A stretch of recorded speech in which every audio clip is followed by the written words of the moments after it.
Hello, everybody. These are your two sharp needles, Jack Stanley and Gavin Rice.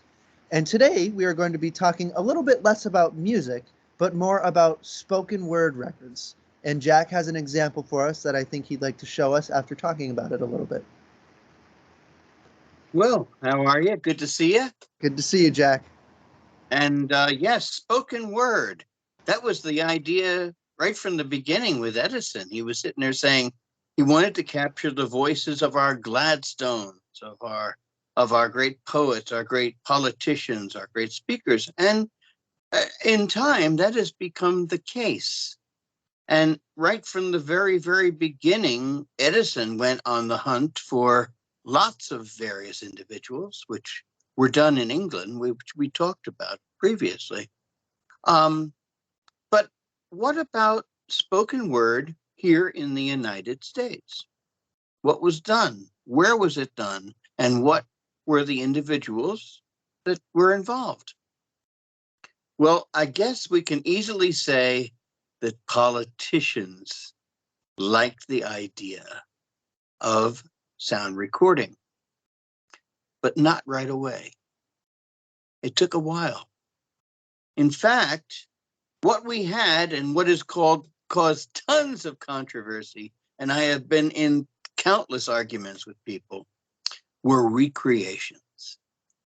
What we did were historic recreations. In fact, here is perhaps one of the earliest.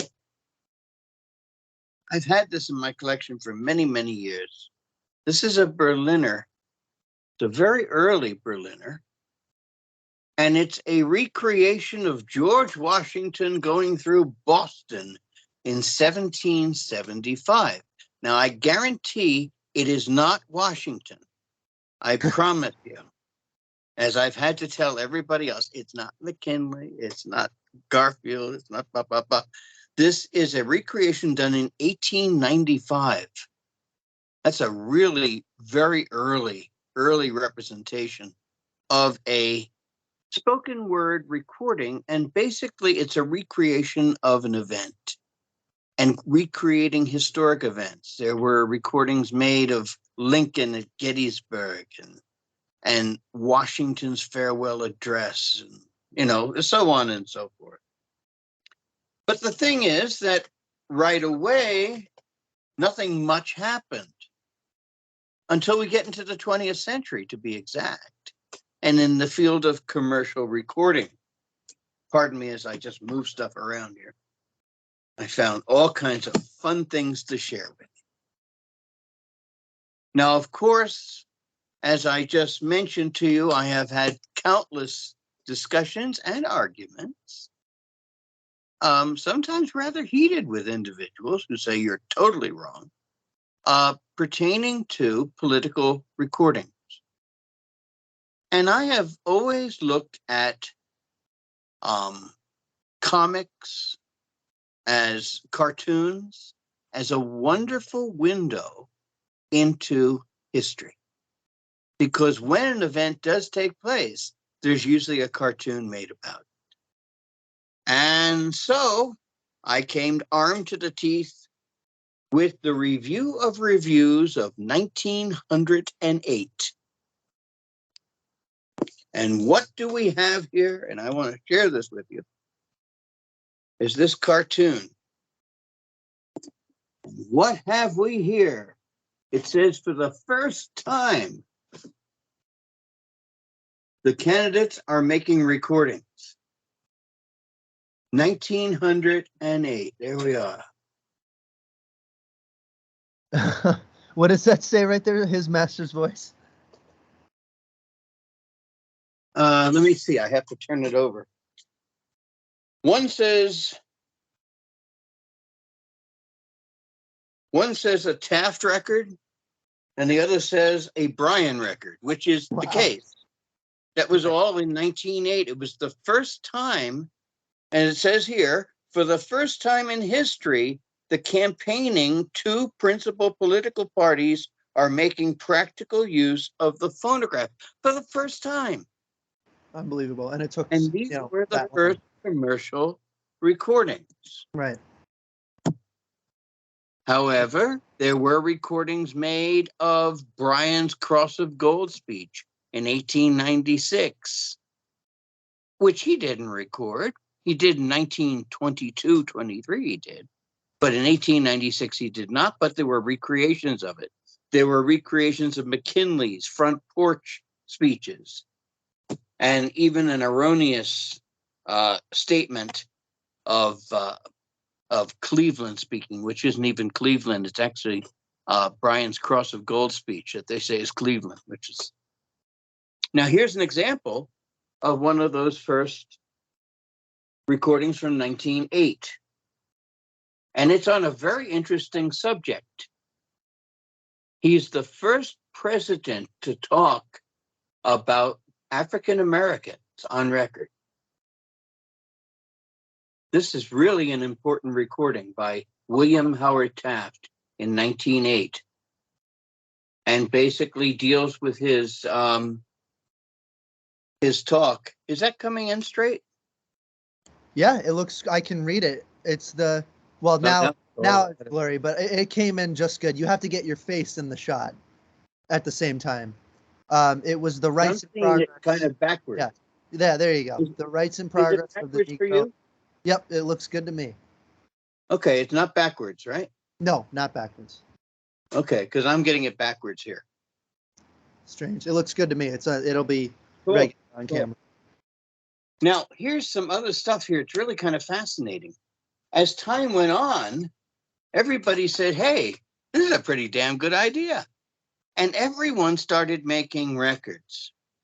And even in 1912, the Bull Mooser, Theodore Roosevelt, made cylinders and discs.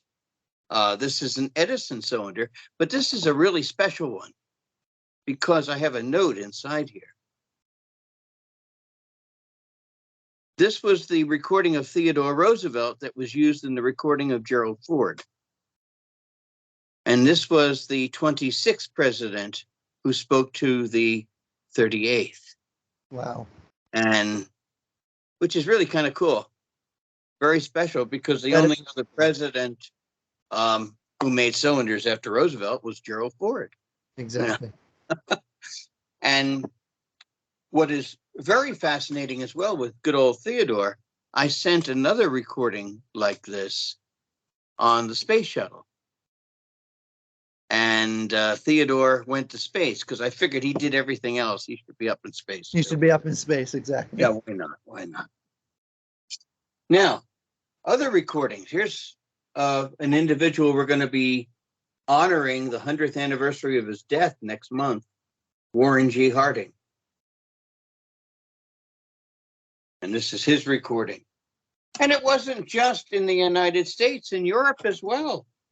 Here we have the King and Queen of England. I have that record. Yeah, it's kind of a cool thing. And they have the the Goldstream Guards playing on the other side. That's kind of cool. Yep. That's a remarkable record. I've listened to both sides. Yeah, it is really cool. And finally, they got smart, and there was an organization called Nations Forum who wanted to record the voices of great speakers. And like here, this is an example of one. This is Calvin Coolidge. They got speakers from all over the country. Is that a 12-inch record? Yes, it is. Yes. Wow. And that's Calvin Coolidge after the police strike of 1919. Right. Talking about law and order. And all of these things. This was really important stuff. You know, this is Edgar A. Guest, a poet. And Edgar A. Guest was on every newspaper years ago, but nobody knows who he is today. But he has forgotten. Unfortunately. And it kept going for many, many years. Here's something really fascinating, especially in the field of electrical recording. This is a campaign record for Calvin Coolidge in 1924. Is it electrically recorded? It's electrically recorded. Oh, no, it is not. Wow. I would love to hear that. I have it on YouTube somewhere. I'll have to. I'll take a listen. And on the other side is the Stars and Stripes Forever. Electrically recorded? I'm not sure. This might be a copy of an acoustic recording, trying to get it into focus here. But it's really, really a fascinating thing when you think about it. Now, it's one of the earliest examples of an electrical recording. Is the disc record broken? No. Nice. It looks Except like it had a focus. You have to have your face in the shot. Yeah, that's why. I know. It's so finicky. I don't know how to shut it off. Well, folks, we're learning as we go. Yes. Excellent. Great. You saw it initially. Okay. What And later on, here's, Nixon's the one. That's it. Yep. That was the big campaign slogan. Yeah. Nixon's the one. This is crazy. It's all out of focus here. My face is here. Hello. Hi. And lastly, High Hopes, JFK.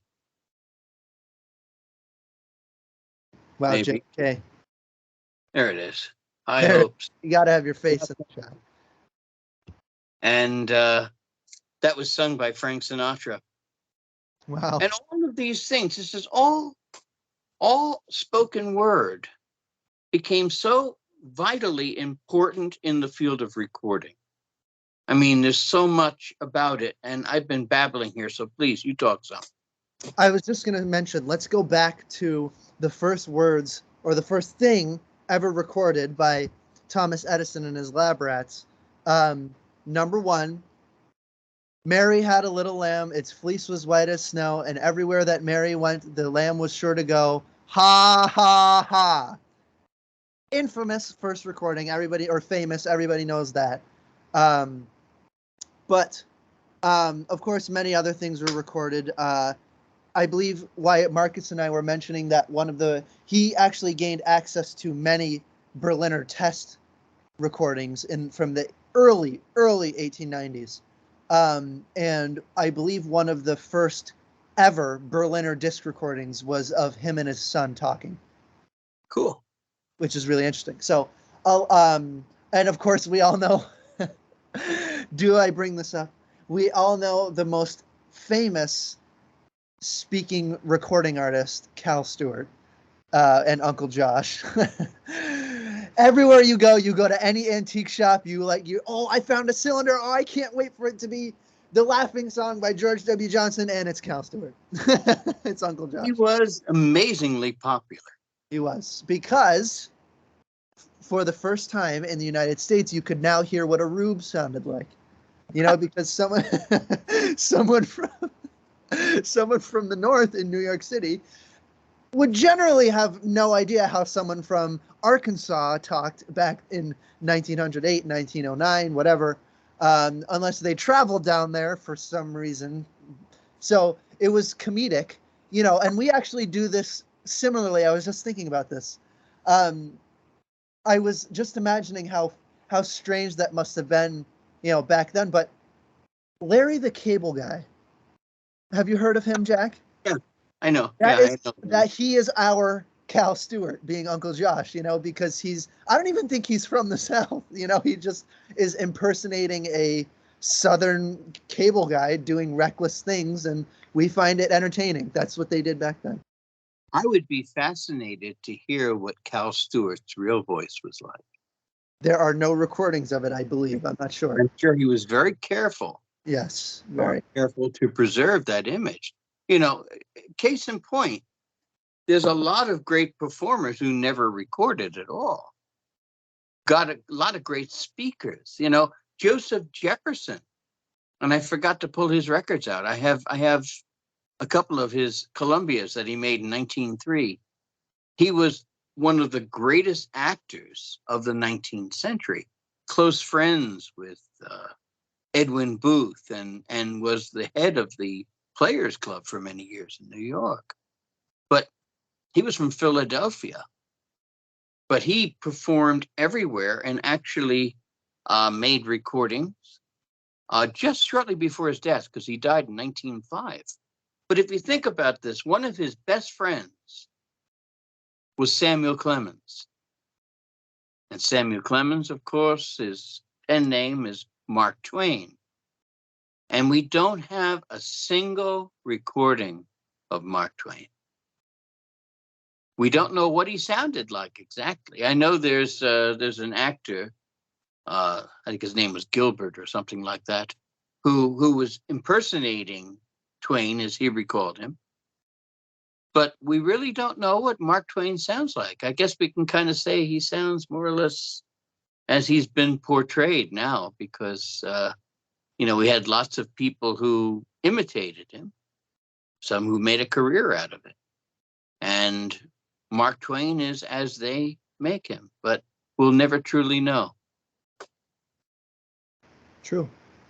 And I found it interesting how far back comedy records go, because I remember finding, speaking of rubes, my first Columbia Indestructible cylinder was called Three Rubes in New York. And it's, a Southern skit or whatever. Three Southern guys go up to New York City and do their thing, and they're like, wow, there's so much going on. And that was comedy back then. And also Cohen at the telephone, Cohen and this, Cohen and that. When a carpenter. I bought the carpenter. I know.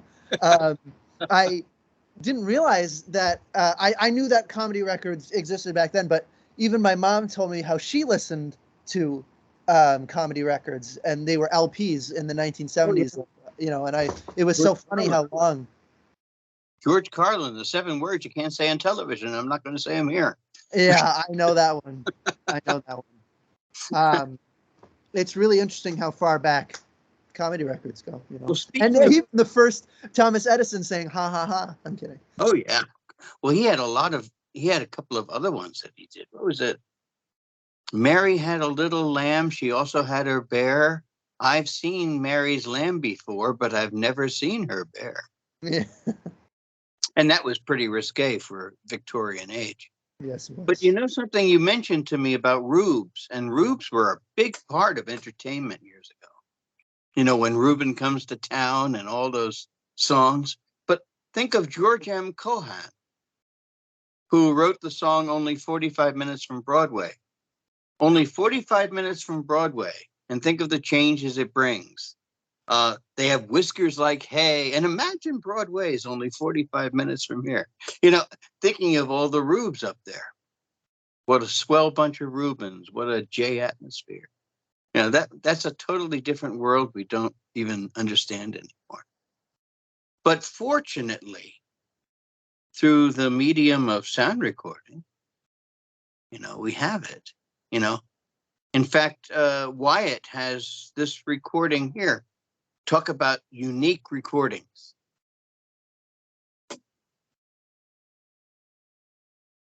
I can do this nicer. That's Buzz Aldrin making a cylinder record. He's in the first voyage to the moon. And now, of course, as we well know that Wyatt is doing this now, he's going to be recording people and yes. capturing voices and creating a library. And I would imagine if he sticks to it strongly, that it's going to gain a lot of attention today. I think much more so than in my time, because when I did it, there wasn't a great deal of internet, as it were. Internet was a kind of a new frontier, which we didn't really understand yet. Jack, I'm not sure if you know about this, but Wyatt and I recorded a cylinder of me playing a simple tune on the banjo. And we posted it on a platform called TikTok. That video to this day has 8.2 million views and 788,000 likes.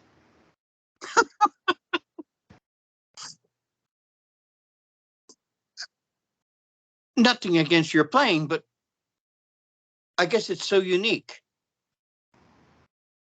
Yes. It's well, none of that existed 25 years ago. Right. Exactly. You know, I was very fortunate to be honored um, by the Grammys. That's I right. never got a Grammy, but they celebrated by making copies of the machine I used and made those into the cakes for the Grammy celebration. Unbelievable. The standard, right? The fireside. The fireside, yeah, the fireside was made into cake, and all of the recipients of Grammys, which, you know, nowadays I think it'd be a lot easier with the mass communication that we have now. People are aware of it, Yep. and I hope it happens. Me too. Now we're just approaching past the 20-minute mark. I think we will continue this one into another episode. We'll see. But I want to say thank you to everybody watching. And Jack's going to be posting it on his. I'm going to be posting it on mine. And if you have any questions, any topics you'd like us to talk about, comment on the video, send us a direct message, find us on Facebook, do whatever you need. And we'll make sure we do it. And we plan on having some guests. We've been sidetracked a little bit, but hopefully they will be on soon. And we will see you in the next episode. Thank you, everybody. We will. Take care. Take care.